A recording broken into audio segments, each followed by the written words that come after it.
Assalamualaikum warahmatullahi wabarakatuh. Selamat malam Insan Muda. Selamat datang di Nightmare Side. Malam hari ini kamu akan mendengarkan pengalaman kisah nyata Insan Muda ketika dia ini berada di kosannya.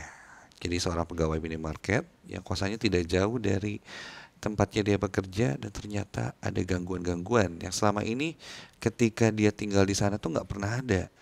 Tapi nggak tahu malam hari itu terjadi gangguan dan gara-gara apa. Nah, kamu bisa dengarkan langsung. Dan yang pastinya, kalau kamu ingin mengirimkan pengalaman-pengalaman kisah nyata, kamu kirimkan melalui email ke nms@ardanradio.com. Selamat mendengarkan dan selalu ingat, jangan pernah dengerin Nightmare Side ini sendirian. Untuk sebagian orang, kosan mungkin jadi tempat favorit untuk beristirahat.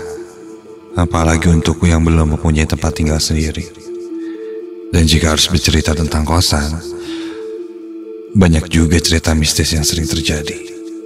Salah satunya di kosan tempat tinggalku sekarang. Namaku Ahmad. Aku bekerja di sebuah minimarket yang berada di daerah Antapani. Seperti yang ku bilang sebelumnya, aku tinggal di daerah yang mungkin bisa dibilang cukup banyak tempat kosannya. Dan kosannya pun tidak jauh dari tempatku bekerja. Kenapa aku ngekos? Karena aku seorang perantau. Asliku dari Ciamis. Sejak kedatangan pertamaku ke Bandung, aku memang sudah terbiasa hidup mandiri. Karena di sini aku tidak punya saudara ataupun kerabat terdekat. Sebenarnya sudah hampir 3 tahun aku bekerja dan ngekos, dan belum pernah ada hal-hal aneh yang kualami selama tinggal di sana. Namun semuanya berubah ketika kejadian yang kualami 1 minggu ke belakang.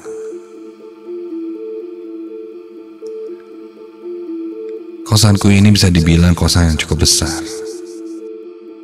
Untuk ukuran kosan pada umumnya, terdapat 30 kamar dari bangunan 3 lantai yang cukup luas. Masing-masing lantai terdiri dari 10 kamar. Untuk garasi, ruang tamu, dapur itu berada di lantai 1. Sedangkan untuk gudang berada di lantai 2 dan 3. Karena di semua kamar tidak ada kamar mandi. Jadi di setiap lantai terdapat 1 kamar mandi untuk bersama.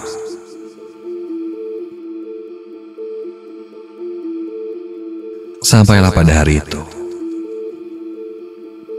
minimarket tempatku bekerja sedang ramai-ramainya dikunjungi pengunjung. Aku yang bertugas di staf gudang pun terpaksa harus sampai membantu para konsumen yang berdatangan. Karena saat itu ada salah satu karyawan yang sedang sakit. Ada 4 orang yang bekerja pada hari itu. Aku, Intan, Taufik, dan Rizka. Seharusnya ada Ferdi yang biasanya bertugas di kasir. Berhubung dia tidak ada karena sakit, jadi aku yang handle semua pekerjaan. Singkat cerita, waktu pun berlalu. Perlahan toko pun mulai sepi. Setelah memasuki jam 10 malam, kami pun mulai menutup toko dan membuat laporan perharinya. Mulai dari menghitung beberapa pemasukan atau pengeluaran barang, sampai menghitung pendapatan hari itu. Setelah selesai semuanya, satu persatu dari kami pun berpamitan dan pulang. Karena tempat tinggalku paling dekat dari toko, aku jadi orang terakhir yang ada di toko untuk mengunci dan menutup rolling door.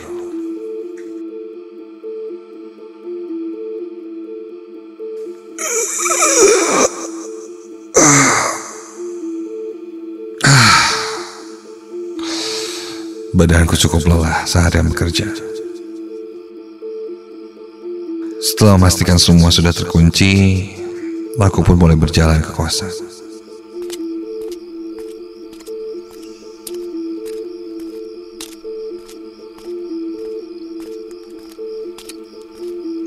Tak lama aku sampai di kosan. Aku buka pagar, masuk menuju kamarku di lantai 3. Dan ketika itu sudah jam 11 malam. Suasana kosan sudah sepi.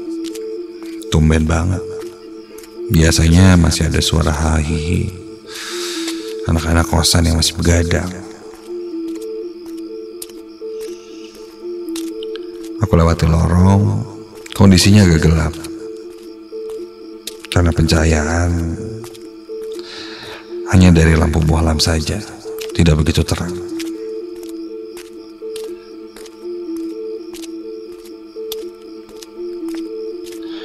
Dan ketika aku berjalan di tangga menuju lantai 3, aku berpapasan dengan seorang perempuan.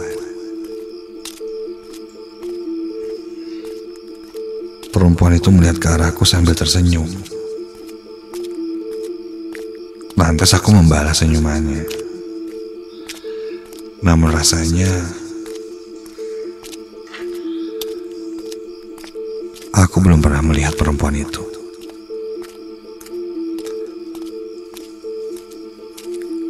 Apa ya, mungkin itu penghuni baru ya? Perempuan itu cantik. Dari parasnya, rambutnya panjang terurai, kulitnya putih, menggunakan jaket sweater dan rok hitam.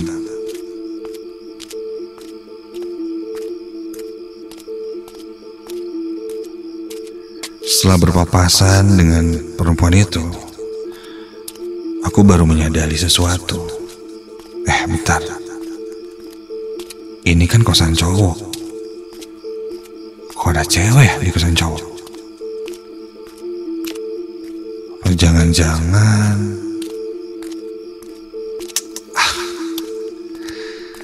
aku coba berpikir positif. Mungkin itu salah satu keluarga dari penghuni kamar yang ada di sini.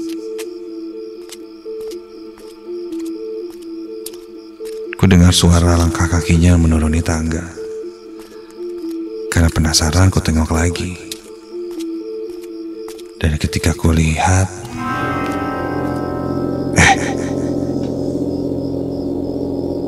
kok udah gak ada?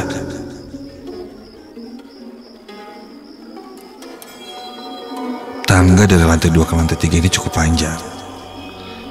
Dan aku berpapasan dengan perempuan itu tidak sampai 5 detik ketika aku menengoknya dan melihat ke arah perempuan itu.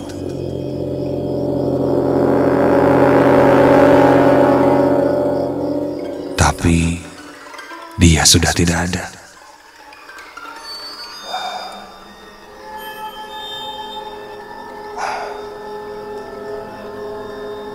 Mana?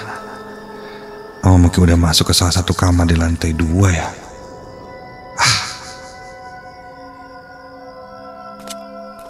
Aku pun berlari kecil menuju anak tangga untuk segera naik ke lantai 3. Sampai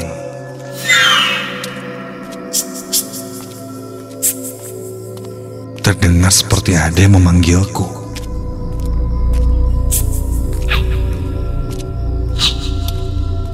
Ku coba untuk terus berjalan saja. Sampai ketika aku baru saja menginjakkan kakiku ke lantai 3 dan aku berbelok. Astaga. Aku dikagetkan ketika itu kulihat dengan jelas di depanku berdiri seorang perempuan yang menghalangi jalanku.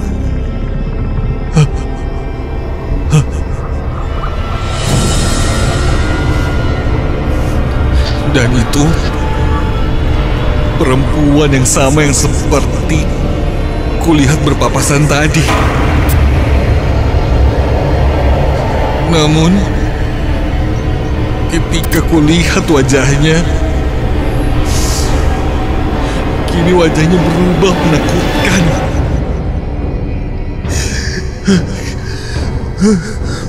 Rambutnya lebih panjang, hitam, dan dagu perempuan itu terlihat lebih panjang dan melancip. Matanya hitam, kecil, dan bibirnya tersenyum lebar sambil terkekeh mengerikan.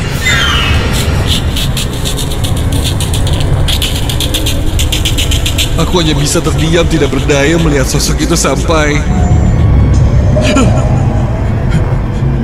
ada sosok lain yang muncul. Kini terlihat seorang wanita tua. Dan aku melihat sosok wanita tua itu melayang datang dan mencekik perempuan yang tadi berpapasan denganku. Dan ketika itu kulihat, entah kenapa leherku pun terasa sangat sakit. Terasa seperti aku yang tercekik.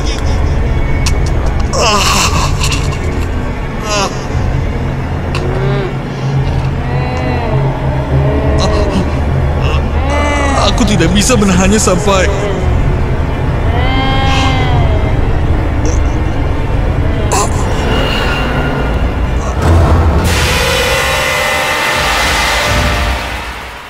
aku pun tak sadarkan diri.